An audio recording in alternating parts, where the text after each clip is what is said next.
আলীনগর মাঠে প্রতিদিনের মতো আজকেও অনুষ্ঠিত হলো এপিএল ক্রিকেট টুর্নামেন্ট। আজকের প্রতিযোগিতায় মুখোমুখি হয় ব্যাংকপাড়া জনজাগরী ক্লাব বনাম নবীনগর বিদ্যুৎ ক্লাব। ম্যাচ ছিল বেশ জমজমাট, যদিও দর্শক সংখ্যা খুব একটা বেশি ছিল না। খেলার পাশাপাশি মাঠে ছিল খাবারের সুন্দর আয়োজন। টুর্নামেন্ট কমিটি খুব সুন্দরভাবে খেলা পরিচালনা করেছিলেন।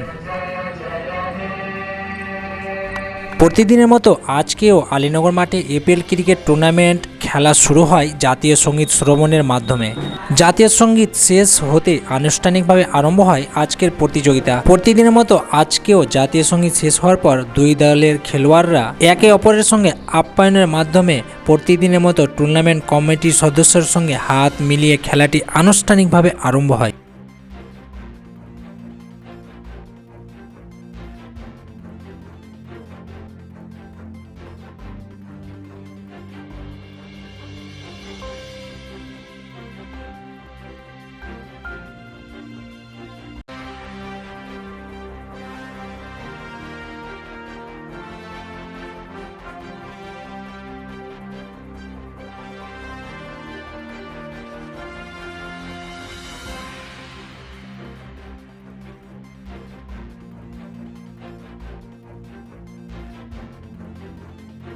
আজকের আম্পায়ার খুব সুন্দর ও নিরপেক্ষভাবে খেলা পরিচালনা করেছেন, যার ফলে পুরো ম্যাচ জুড়ে শৃঙ্খলা বজায় ছিল। টুর্নামেন্ট কমিটিও অত্যন্ত সুন্দরভাবে সার্বিক ব্যবস্থাপনা সামলান।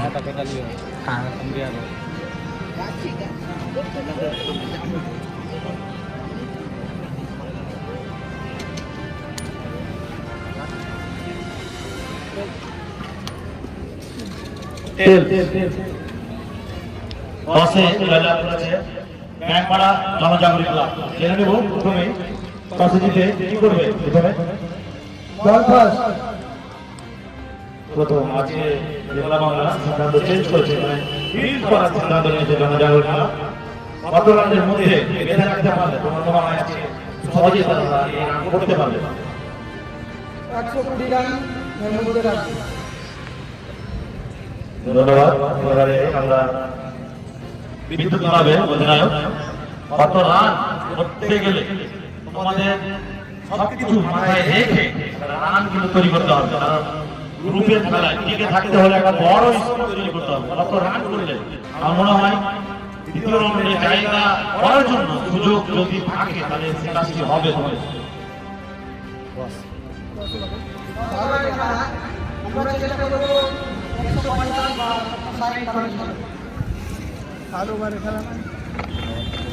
আজকের সংক্ষিপ্ত খবর ছিল এখান থেকে। এই মতো খবর পেতে অবশ্যই আরহাম হোসেন পেজটিকে ফলো করবে।